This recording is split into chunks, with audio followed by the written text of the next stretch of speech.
오늘 느헤미야서 5장 말씀 저부터 시작해서 교독하시겠습니다. 때 백성이 그 아내와 함께 크게 부르짖어 그 형제 유다 사람을 원망하는데 혹은 말하기를 우리와 우리 자녀가 많으니 곡식을 얻어먹고 살아야 하겠다 하고 혹은 말하기를 우리의 밭과 포도원과 집이라도 전당 잡히고 이 흉년을 위하여 곡식을 얻자 하고 혹은 말하기를 우리는 밭과 포도원으로 돈을 빚내어 세금을 바쳤도다. 우리 육체도 우리 형제 육체와 같고 우리 자녀도 저희 자녀 같거늘 이제 우리 자녀를 종으로 파는도다. 우리 딸 중에 벌써 종된 자가 있으나 우리의 밭과 포도원이 이미 남의 것이 되었으니 속량할 힘이 없도다. 내가 백성의 부르짖음과 이런 말을 듣고 크게 노하여 중심에 계획하고 귀인과 민장을 꾸짖어 이르기를 너희가 각기 형제에게 취리를 하는도다 하고 대회를 열고 저희를 쳐서 이르기를 우리는 이방인의 손에 팔린 우리 형제 유다 사람들을 우리의 힘을 다하여 속량하였거늘 너희는 너희 형제를 팔고자 하느냐 더구나 우리의 손에 팔리게 하겠느냐 하매 저희가 잠잠하여 말이 없기로 내가 또 이르기를 너희의 소위가 좋지 못하도다. 우리 대적 이방 사람의 비방을 생각하고 우리 하나님을 경외하며 행할 것이 아니냐. 나와 내 형제와 종자들도 역시 돈과 곡식을 백성에게 취하여 주나니 우리가 그 이식 받기를 그치자. 그런즉 너희는 오늘이라도 그 밭과 포도원과 감람원과 집이며 취한 바 돈이나 곡식이나 새 포도주나 기름의 백분지 1을 돌려보내라 하였더니 저희가 말하기를 우리가 당신의 말씀대로 행하여 돌려보내고 아무것도 요구하지 아니하리이다 하기로 내가 제사장들을 불러 저희에게 그 말대로 행하리라는 맹세를 시키게 하고 내가 옷자락을 떨치며 이르기를 이 말대로 행치 아니하는 자는 하나님이 또한 이와 같이 그 집과 산업에서 떨치실지니 저는 곧 이렇게 떨쳐서 빌지로다 하매 회중이 다 아멘하고 여호와를 찬송하고 백성들이 그 말한 대로 행하였느니라. 내가 유다 땅 총독으로 셈을 받은 때 곧 아닥사스다 왕 20년부터 32년까지 12년 동안은 나와 내 형제가 총독의 녹을 먹지 아니하였느니라. 이전 총독들은 백성에게 토색하여 양식과 포도주와 또 은 40세겔을 취하였고 그 종자들도 백성을 압제하였으나 나는 하나님을 경외함으로 이같이 행치 아니하고 도리어 이 성역사에 힘을 다하며 땅을 사지 아니하였고 나의 모든 종자도 모여서 역사를 하였으며 또 내 상에는 유다 사람들과 민장들 150인이 있고 그 외에도 우리 사면 이방인 중에서 우리에게 나온 자들이 있었는데 매일 나를 위하여 소 하나와 살찐 양 6을 준비하며 닭도 많이 준비하고 열흘에 한 번씩은 각종 포도주를 갖추었나니 비록 이같이 하였을지라도 내가 총독의 녹을 요구하지 아니하였음은 백성의 부역이 중함이니라. 우리 다 함께 내 하나님이여 내가 이 백성을 위하여 행한 모든 일을 생각하시고 내게 은혜를 베푸시옵소서. 아멘 아멘. 저는 오늘 내부의 갈등을 해결하고 사명을 이루라라는 제목으로 말씀의 은혜를 나누고자 합니다. 어제 본문 4장에서는 외부의 위협, 외부의 방해를 극복하고 그리고 예루살렘 성곽을 그 목표 높이의 절반까지 쌓아 올리고 서로 이었다는 그런 기록을 보았었습니다. 오늘 본문은 외부적인 위협이 아니라 내부의 갈등, 내부의 문제를 해결하는 내용입니다. 여러분, 외부의 위협, 외부의 방해, 외부의 공격도 물론 문제이죠. 자, 그런데 때로는 내부의 문제가 더 문제일 수 있습니다. 왜냐하면 외부로부터의 위협이나 외부로부터의 공격은 일반적으로 내부의 결속력을 더 강화시켜주죠. 그래서 더 한마음이 되고 대적할 수 있게 해주는데 자, 내부적인 갈등은 분열을 초래해서 자멸할 수가 있기 때문에 그렇습니다. 자, 오늘 느헤미야의 탁월한 리더십을 통해서 내부의 갈등을 해결하면서 그리고 또한 사명도 감당하는 저와 여러분 되시기를 예수 그리스도의 이름으로 축원합니다. 자, 내부적인 갈등 해결의 첫걸음은 공동체 안에서 탄식하는 자들의 부르짖는 소리를 경청하는 데 있습니다. 자, 우리 2절, 3절, 4절, 5절 거기에 보시면 부르짖는 자의 부르짖는 내용이 자세히 나와 있고 많은 분량을 거기에 할애해서 적고 있습니다. 성경이 그렇지 않아도 두꺼운데 왜 이렇게 자세하게 장황하게 다 적고 있을까요? 그만큼 느헤미야가 이것을 중요하게 보았고 하나님도 중요하게 보았고 하나님이 그것을 경청하는 것을 중요하게 보시기 때문이죠. 자, 첫 번째로 원망하는 말이 형제가 유다 사람이 유다 사람을 원망하는 내용이 나오는데 우리는 식구가 너무 많아서 이제 구워서 곡식을 얻어먹고 살아야 하겠다. 이게 첫 번째 적혀져 있는 내용이죠. 자, 두 번째로는 우리는 집이라도 밭이라도 포도원이라도 전당을 잡히고서라도 곡식을 얻어야겠다. 이러한 점점 더 문제가 심각해지는 그 얘기를 지금 듣고 있죠.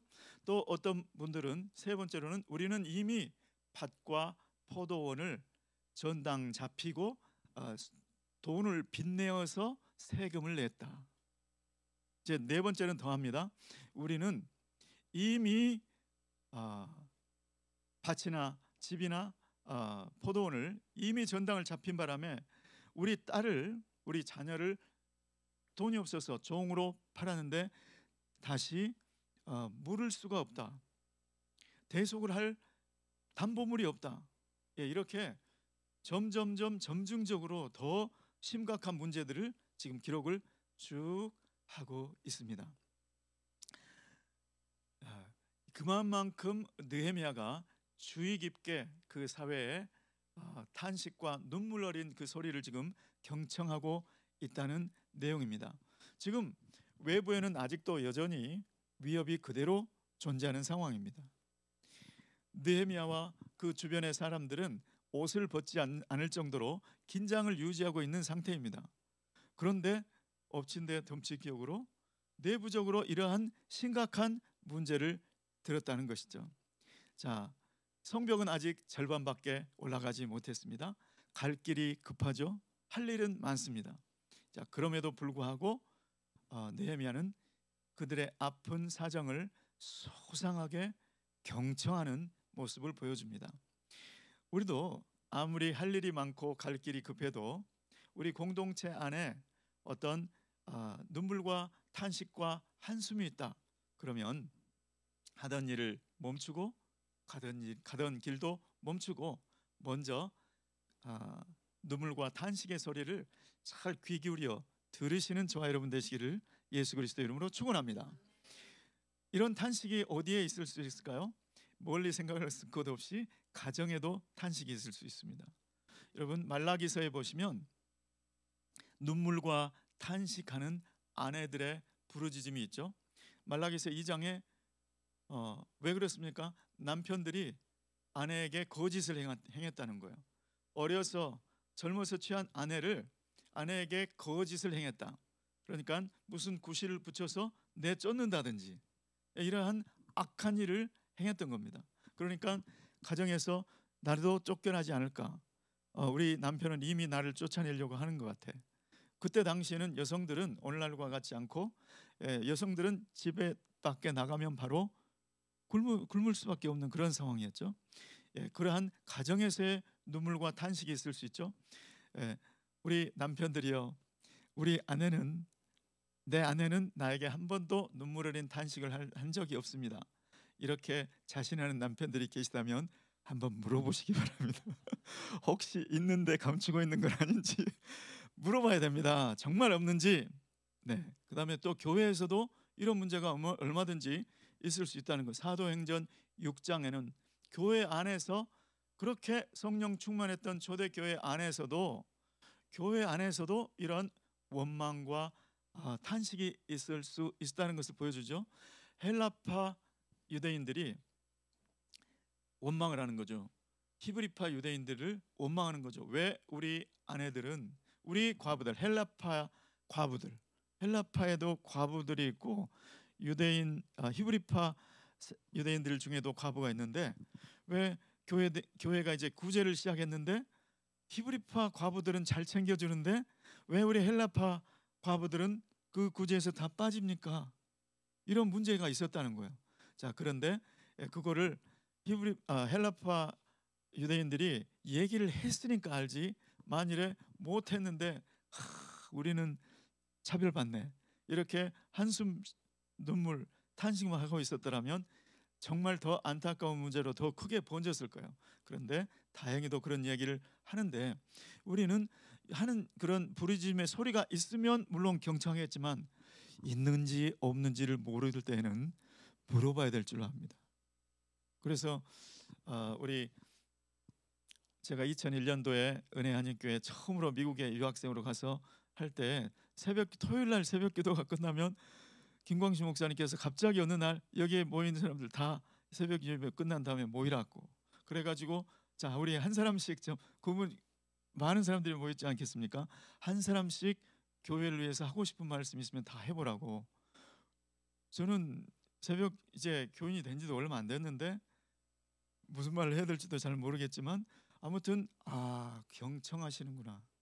그래서 우리 공동체에 어떠한 가장이든지 또는 가정교회 목자든지 또는 회사에서 장이든지 어떤 위치에 있다 할지라도 자기에게 맡겨주신 공동체 안에 어떤 소리가 있는지, 눈물이 없는지 탄식이 없는지 한숨이 없는지 그거를 느헤미야처럼 살피시는 저와 여러분 되시기를 예수 이름으로 축원합니다. 갈등 해결의 두 번째 단계는 분별의 단계입니다. 분별. 자, 보통 갈등을 그 문제를 듣다 보면요, 자연스러운 반응은 화가 나는 겁니다. 아니 어떻게 이 지경이 되도록 했단 말인가? 화가 나죠. 자, 그런데 그렇게 그 감정을 여과시키고 하나님의 대처 방법을 찾는 것이죠. 자, 우리 6절 말씀과 7절 초반부를 한번 함께 읽어보겠습니다. 느헤미야서 5장 6절 말씀 시작. 내가 백성의 부르짖음과 이런 말을 듣고 크게 노하여 중심에 계획하고 여기까지. 얼마나 한 가지 얘기를 들을 때마다 너무너무 화가 났다는 거예요. 자, 그런데 그 화난 상태로 감정대로 바로 반응하지 않고 그 감정을 여과시키고 중심에 계획했다 이렇게 표현되어 있는데, 자, 중심에 계획했다 이 말씀은 직역하면 히브리어에 적힌 그대로를 직역하면 내 마음이 내 안에서 의논하고 내 마음이 이걸 어떻게 이 문제의 근원이 무엇인가, 이 문제에 대해서 하나님은 어떻게 말씀하시는가, 그거를 하나님의 말씀을 읽고 분별하고 하나님 지혜를 주십시오. 계속 말씀과 기도를 통해서 내 마음 안에서 의논하고 이거를 어떤 조치를 해야 되고 누구에게 어떤 조치를 해야 됩니까? 이거를 계속 내 안에서 말씀과 기도로 지금 처리하고 있는 과정, 그게 중심에 계획하고 우리말로는 이렇게 번역되어 있지만 이 안에 담긴 뜻이라는 것이죠. 그래서 가정에서나 회사에서나 또 교회에서나 어떤 조직체 안에서도 상담을 할 때 들어보면 자연스러운 반응은 화가 오르게 되어 있다는 것이죠. 자, 그런데도 즉시로 그 감정대로 행동하지 않고 또 말씀과 기도로 하나님의 분명한 해결책을 받을 때까지 내 마음이 내 안에서 의논하는 중심에 계획하는 그러한 과정이 필요하다는 것이죠. 저 여러분도 리더든 목회자든 또 교사든 부모이든 어떤 위치에서건 말을 들을 때 감정대로 조치하지 않고 하나님의 말씀과 또 기도를 통해서 성령의 분명한 음성을 듣고 행하시는 저와 여러분 되시기를 예수 그리스도 이름으로 축원합니다. 세 번째로는 분별을 통해서 갈등의 원인이 파악됐고 또 말씀 속에서 하나님의 처방을 받았다면 이제는 과감한 실천, 단호한 실천의 단계죠. 느헤미야 같은 경우는 그 갈등의 원인 제공자가 누구냐? 귀인과 민장들, 귀족들 그리고 백성의 지도자들이었습니다. 그 사람들을 꾸짖었다 이렇게 말씀하고 있습니다. 저는 이 말씀을 읽으면서 나 같으면 지금 성벽 재건, 성벽 공사의 핵심 협조 세력, 협조의 동역자들, 협조자들을 다 모이세요 하고 꾸짖을 수가 있을까? 제가 이런 부분이 약한데 저는 이 말씀을 통해서 배웠습니다. 만일에 하나님께서 그 말씀을 하셨는데 꾸짖지 않았다면, 만일에 괜히 꾸짖었다가 앞으로 성벽 재건 공사가 절반이 남았는데 협조 안 해주면 어떡하지? 이러한 인간적인 생각으로 꾸짖지 않았다면 어떻게 될까요? 그것은 지도자를 해롭게 하고 귀인과 민장들을 해롭게 하고 공동체 전체를 해롭게 하는 결과가 된다는 것이죠. 그런데 느헤미야 정말 단호합니다. 제가 느헤미야를 정말 배우고 싶습니다. 닮고 싶습니다. 과감하게 꾸짖었습니다. 불러다가 개인적으로 먼저 꾸짖었습니다. 이렇게 하나님께서 주신 정확한 말씀을 받으면, 정확한 감동을 받으면 말씀 받은 대로 단호하게 담대하게 꾸짖으라고 하면 꾸짖어야 그것이 나를 살리고 그 사람들을 살리고 공동체를 살리는 줄 믿습니다.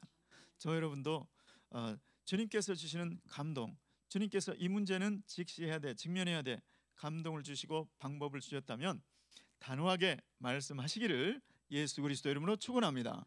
가정의 문제, 교회의 문제를 덮어둔다고 능사가 아닙니다. 이 문제임이 드러나야 하나님께서 그 문제에 대해서 말씀하시고 대처하게 하시고 해결하여 주실 수 있기 때문에 그렇습니다. 자, 그 다음으로는 귀인과 민장들이 잘못한 것을 고칠 수 있도록, 갈등 요인을 해소할 수 있도록, 해결할 수 있도록 확실한 방법을 제시한다는 겁니다. 두리뭉실하게 넘어가지 않는다는 겁니다. 개인적으로 불러서 이제 꾸짖었으니까 알아서 해결하겠지, 이렇게 넘어가지 않는다는 것입니다. 자, 첫 번째로 한 방법은 대회를 엽니다. 대회를 열어서 저희를 쳐서 말했다. 그러니까 이제 거기 성벽 공사에 함께했던 모든 사람들, 눈물과 탄식, 한숨 소리를 냈던 그분들을 다 모으고 또 귀족들과 민장들 다 불러 모으고 이제 이것이 잘못되었다는 것을 공개적으로 선포를 하고 공개적으로 그것을 함께 공동체 차원에서 그것을 인정하고 개혁해 나갈 수 있는 장을 열었다는 것입니다. 그래서 그 귀족들과 민장들 입장이 얼마나 난처했겠습니까? 그럼에도 불구하고 하나님의 말씀 앞에 대면하게 해주는 것이 축복인 줄로 믿습니다. 너희가 우리가 지금 우리 동족들이 종으로 팔리는 것을 보면 우리는 돈을 들여서 속량해 내는 일을 해왔었다. 페르시아에서도 그랬고 지금 여기 와서도 마찬가지. 그런데 귀족들과 민장들 너희 하는 행태를 보면 또 팔리게 되었네. 이 사람도 또 종으로 팔리게 되었네. 그러면 그걸 보고 우리가 가만히 있을 수 있겠느냐? 그러면 너희들이 그렇게 행태를 계속하면 너희들은 그 동족들 우리한테 파는 거나 마찬가지야. 왜냐하면 우리는 그걸 가만히 볼 수 없으니까 우리가 그걸 속량해 줘야 될 텐데 결국 너희는 종으로 팔고 우리는 속량하고 이런 꼴이 될 거야. 이거를 공동체 앞에서 얘기를 합니다. 또 우리도 백성들에게 돈을 구워 주었다. 귀족들과 민장들 이미 많은 백성들한테 돈을 구워 줬는데 우리도 구워 주었어. 그런데 우리는 이자를 받지 않아. 함께 이자를 받지 말자. 우리가 우리의 모범을 보여주면서 너희도 함께 그렇게 하자. 이렇게 공개적으로 지금 이야기하는 것이죠. 그리고 회개할 길을 제시합니다. 돌려보내라. 자, 밭과 포도원과 감람원과 집 이것들은 아무 조건 없이 돌려보내라. 그리고 돈, 곡식, 포도주, 기름 여기에 빌려준 것에 대해서 이자 받은 거 있지. 월 이자를 1%를 받은 거 100분의 1. 원리를 1% 받은 거 그 이자 이번 달치 받은 거 그것도 당장 돌려보내라. 여러분 밭, 포도원, 집 이거는 생존을 위해서 살기 위해서 필요한 수단이지 않습니까? 그런데 이자를 갚지 못했다는 명분으로 그 담보물을 가져가 버린 거예요. 귀인과 민장들이 그렇게 해버린 겁니다. 그래서 구체적으로 회개할 길을, 그거 담보물로 이자 못 냈다고 담보물 그거 다 가져간 거 그거 당장 돌려줘라. 그리고 이번 달치 당장 돌려줘라. 그래서 살게 좀 해줘라. 그리고 그렇게 하겠다고 하니까 맹세를 시키죠. 제장들 불러다가. 그리고 만일의 경우 마음이 변할까봐 저주의 맹세를 합니다. 옷을 내가 털어버리면서 이렇게 하기로 해놓고 하지 않으면 하나님이 너희를 털어보시리라. 하나님이 나와 상관없다고 털어버리시리라. 그렇게 저주의 맹세까지 다 하게 합니다. 그러니까 그 말대로 시행을 하죠. 그러니까 그 결과로 회중이 다 아멘하고 여호와를 찬송했다. 여러분, 외적의 침입을 막아주신 하나님은 백성들이 찬송하면 마땅할 것 같은데, 자, 이렇게 갈등이 해소됐다고 결과는 서로 그냥 기뻐하고 끝난 게 아니고 하나님을 찬송합니다. 왜 그럴까요? 이 갈등 해소에도 주님이 역사하셨다는 것을 인정하기 때문에. 하나님이 어떻게 역사하신 거죠? 느헤미야가 그렇게 담대하게 그 전당물 잡았던 거, 집, 포도원, 밭 돌려보내라. 당장 돌려보내라. 왜 그렇게 이야기할 수 있었을까요? 왜 이번 달 원리 받은 100분의 1 그거 다 돌려보내라. 왜 이렇게 이야기할 수 있었을까요? 하나님이 동족들에게 이자 받지 말라고 한 명령을 주셨기 때문에 느헤미야가 이렇게 할 수 있었습니다. 자, 우리 레위기 25장 35절 말씀, 레위기 25장 35절 말씀을 한번 찾아서 읽어보시면, 자, 시작. 내 형제가 가난하게 되어 빈손으로 내 곁에 있거든 너는 그를 도와 거류민이나 동거인처럼 너와 함께 생활하게 하되. 36절까지 36절 보시면 시작. 너는 그에게 이자를 받지 말고 내 하나님을 경외하여 내 형제로 너와 함께 생활하게 할 것인즉. 하나님께서는 동족에게는 이자를 받지 말라고 했는데 너희들이 원리 이자를 꼬박꼬박 받으면서 이자 못 냈다고 그 전당물 다 가로챘지. 그러니까 하나님께서 받지 말라고 한 거지.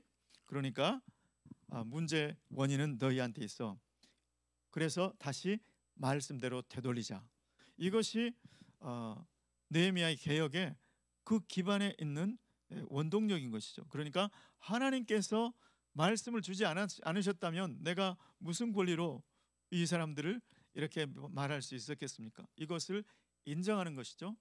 하나님의 율법을 말하니까 온 백성들도 공감하고, 그리고 빚을 주었던 민장들, 귀족들도 다 마치 고개가 끄덕여지는 것이죠.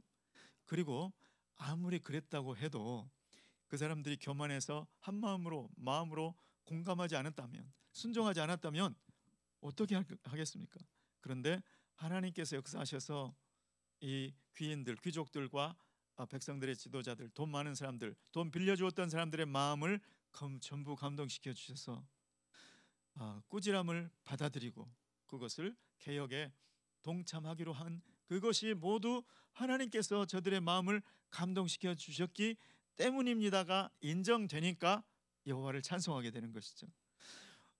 여호와께서 우리를 위하여 싸우시리라. 이것을 위해 인해서도 하나님을 찬송하지만 하나님께서 우리의 내부적인 갈등 문제도 해결하게 하신다. 이것을 인정하니까 하나님을 찬송하지 않을 수 없죠. 저와 여러분도 마찬가지죠. 사실 우리의 사회 문제는 갈등의 문제, 눈물과 탄식과 한숨이 어디에서 나옵니까?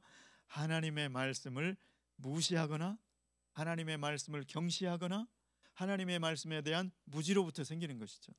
그런데 하나님의 진리의 말씀이 선포되고 또 하나님께서 일치된 마음을 주실 때에 바로 그곳에 문제 해결, 갈등 해결의 역사가 있는 줄 믿습니다.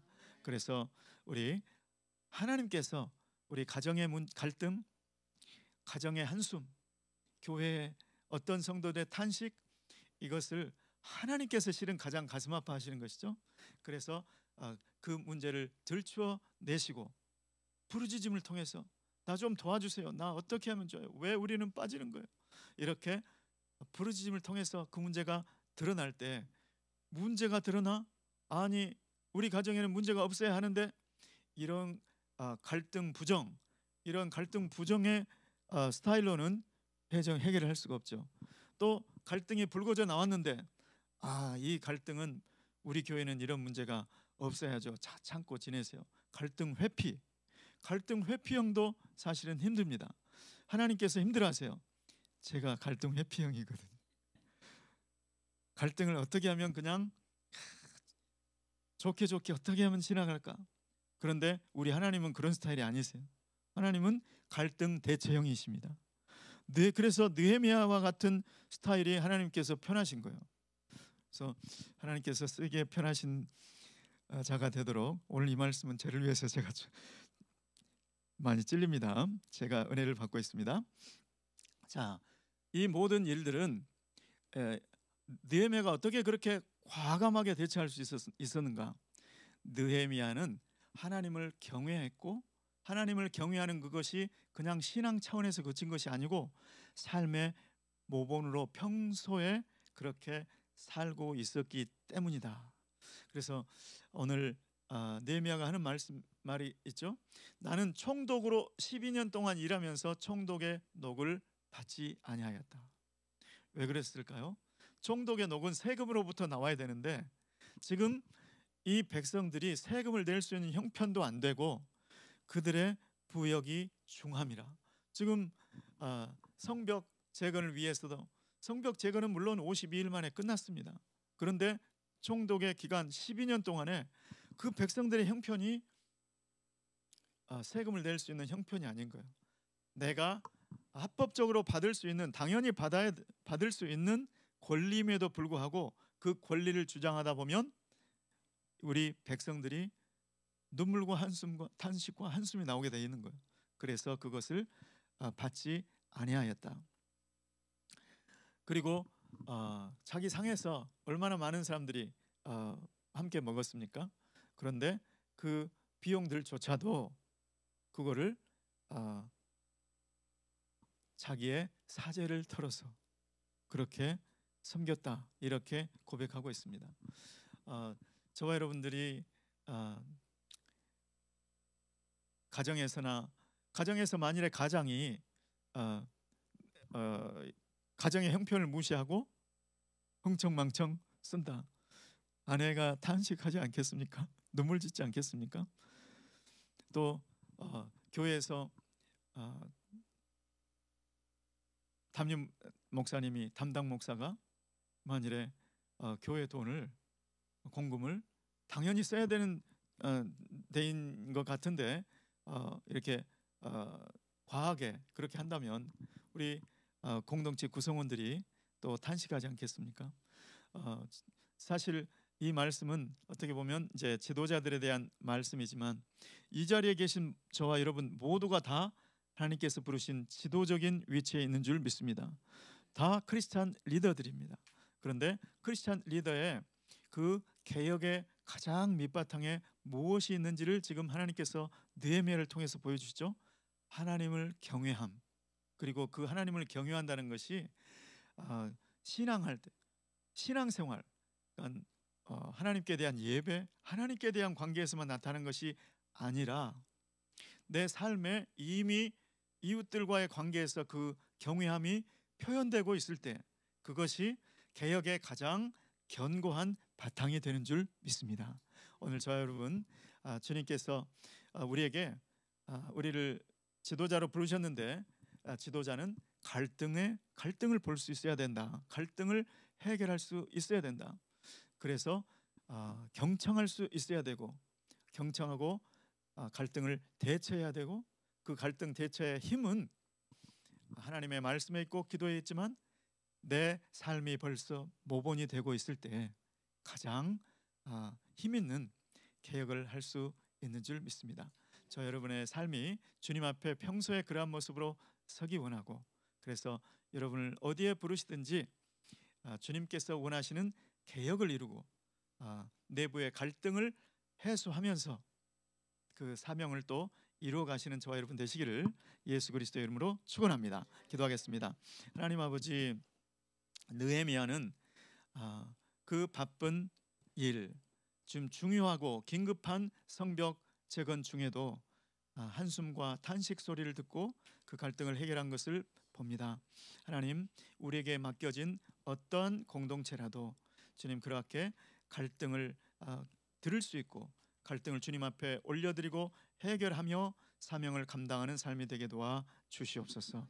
예수님의 이름으로 기도드리옵나이다. 아멘.